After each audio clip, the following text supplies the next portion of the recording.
Welcome to this channel about keeping small tropical lizards such as Anoles and Grass Lizards into compact bioactive enclosures. My name is Vincent and this video is mainly about the 6 new nursery enclosures that I got. You can see them at the top of the video, and there are also some other small updates. So I increased the rack space here in the living room. I got my new base enclosure for my 8 enclosure, and there is also some baby news.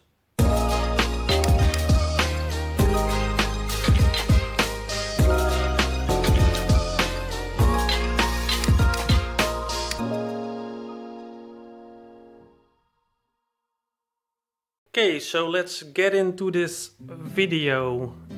As an introduction tune, I picked something which is called Easy Sundays, and that is exactly what it was last weekend. So on the Friday we removed the closet, which was here. We were 4 people, so easy peasy. Then on the Saturday I built this extra piece of rack. Took me like 30 minutes. Then on the Sunday I put my 7th enclosure into the rack, which is this high version. I call it my cave and cliff enclosure. And then on the Monday I got my 6 new nursery enclosures, so everything went very smooth. Then the smaller updates last week. So as I said, I got an extra piece of rack, so I increased my rack space, and I really like this system that I use, and in the future I will make an in-depth video on that for sure. I think it's better to do that in the studio when I need more of it. And maybe 3 things regarding it. So if you are going for a rack, make sure that you build it accordingly. So these racks, they need 3 levels as a minimum, otherwise the structure is not stable and it can collapse. It doesn't depend on the weight but on the structure, so be careful of that. I also use this foam, which you can see here. So on each level I use this foam, and it does 3 things for me. So first of all, it's a sort of isolation, because the rack is made of steel. If the glass would be directly on the steel, then cold can transfer to your enclosure, and you don't want that. You can get like root rot, or maybe the temperature drops. Secondly, it also absorbs, let's say, vibration. So if a truck passes your house and everything shakes a little bit, then it shakes less in the enclosures, which is nice. And third, it also levels out the enclosure. So if the surface is not completely level, then the enclosure will. So and the third thing regarding the racks, I make an anchor point, so it's also more stable. I do that in the walls, but you could also do that in the floor or at the ceiling if the top of your rack is close to the ceiling. So but an in-depth video on this in the future for sure. Second small update. I received my 8 base enclosure for the 8th enclosure I am gonna build. It's this Terra small tall, and this enclosure I will use for the playlist that I'm gonna make, fully dedicated on how to set up a compact enclosure for small tropical animals, and I will start with that next week. And then the last small update is some baby news. So I got a new Anolis bajoruquensis. Focus is wrong. And it's probably a male. I will put some pictures in the video. And this one was actually quite hard to catch, so I needed 3 attempts to catch it. And I use this technique that I let the eggs stay in the enclosure, so still an egg here, and then the babies hatch in the enclosure and I will catch them there. So I am not an egg collector, I don't have an incubator, and there is a sort of philosophy behind that, and I will also cover that in a future video. But short. Yeah, I did have some problems with animals that hatched from an incubator, so they didn't start to eat, or they got deformed, which is not nice, of course. So and with all the animals that I let hatch in the main enclosures and catch, I don't have these problems anymore. So yeah, these are the minor updates: increased rack space, new enclosure, and a new baby.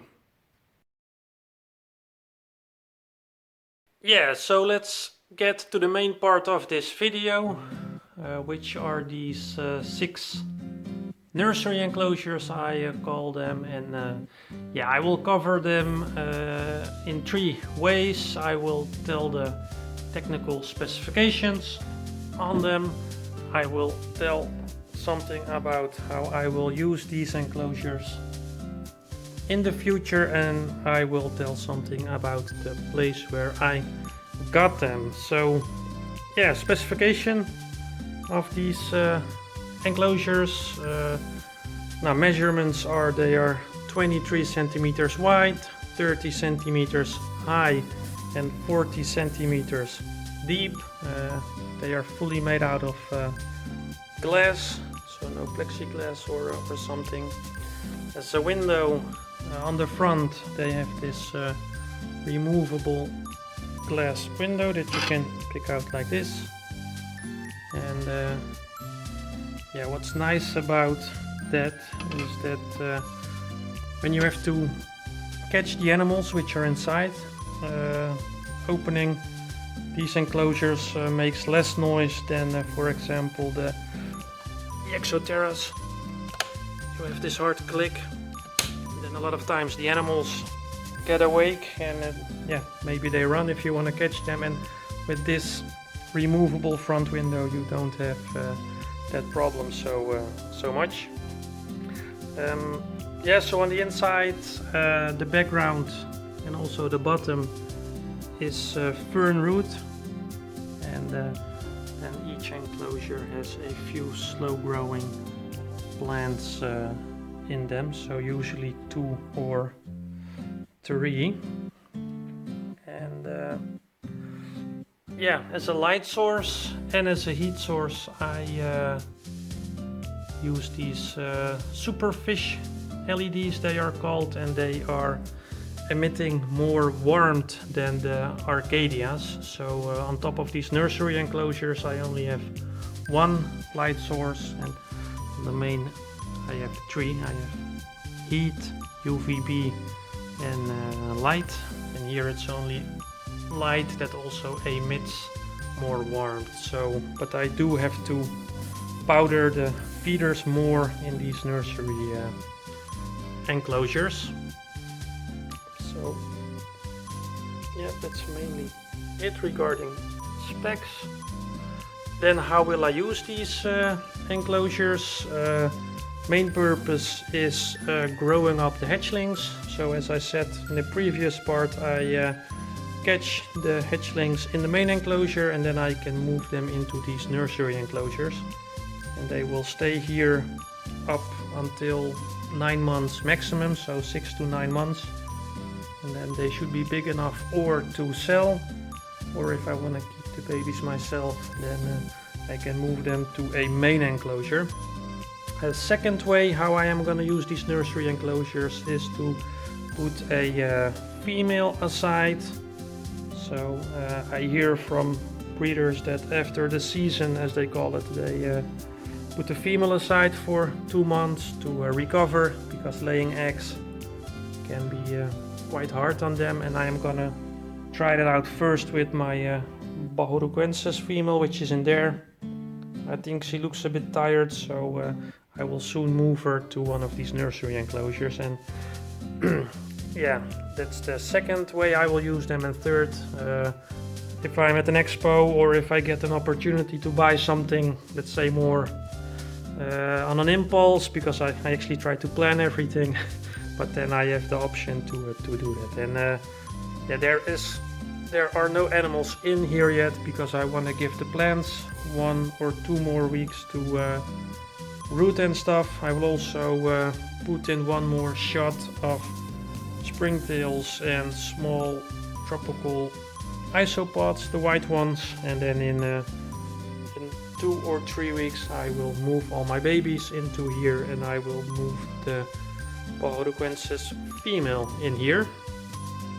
And then the final part, where did I get this? So a big shout out to Terrafauna. That's a store, and they also have a web shop in Woudrichem, the Netherlands. And yeah, they built this enclosure for me. It's one of the main things they do. So they build custom enclosures in every size or shape that you want, and yeah, they can only build the enclosure. They can also do the interior as they did for me. They can also put a sprinkler system in, so yeah, they can fully customize it to your needs. And yeah, also something about their store. So it's a really nice store. Always when you get in, they ask immediately if you want to have a cup of coffee. There's always some people there at the small bar that they have. So if you want to have a talk with some other enthusiasts, it's a nice place to do so.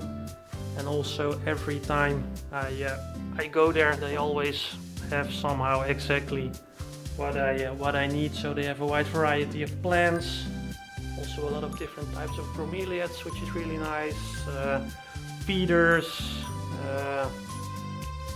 lighting, microorganisms. They have a lot also outside, all types of wood, spider wood, bark, whatever you want. So yeah, actually everything in all my enclosures comes from Terrafauna, except the rack I didn't buy there, and the Exoterras, but everything else you see here, from lights to wood to plants, comes from there.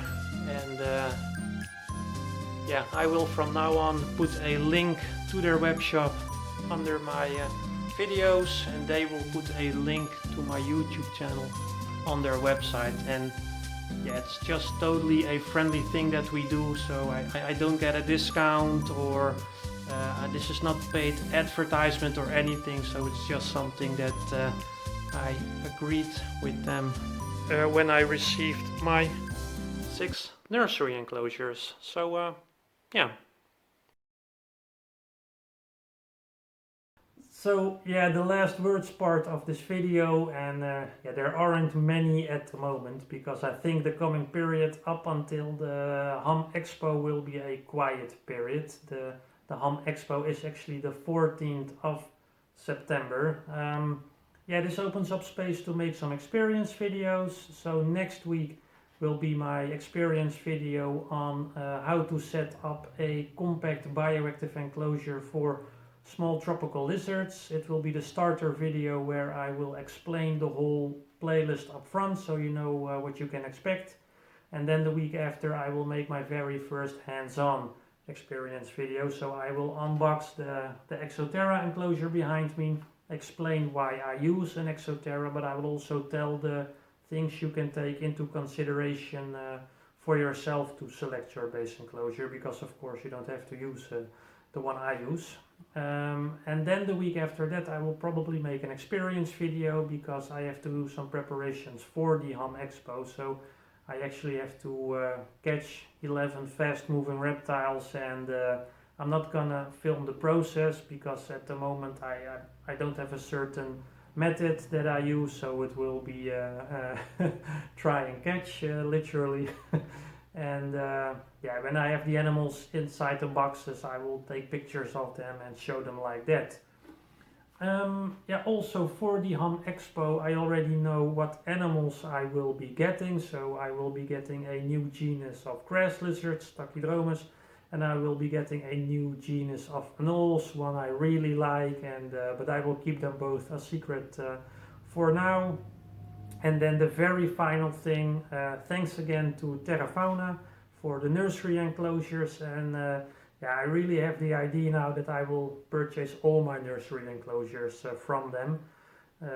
because yeah, I want to end up with 24 main enclosures in a period of 6 years, so that's 4 enclosures per year. I will do that in the studio I am gonna rent soon, hopefully.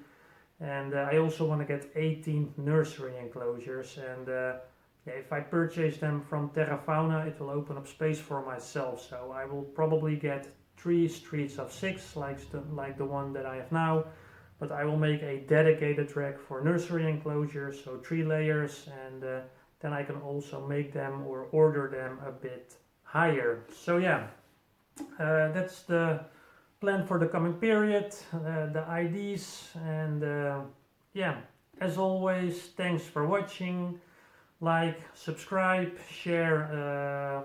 I leave it all up to you, but highly appreciated, of course, and we will see each other when we get there.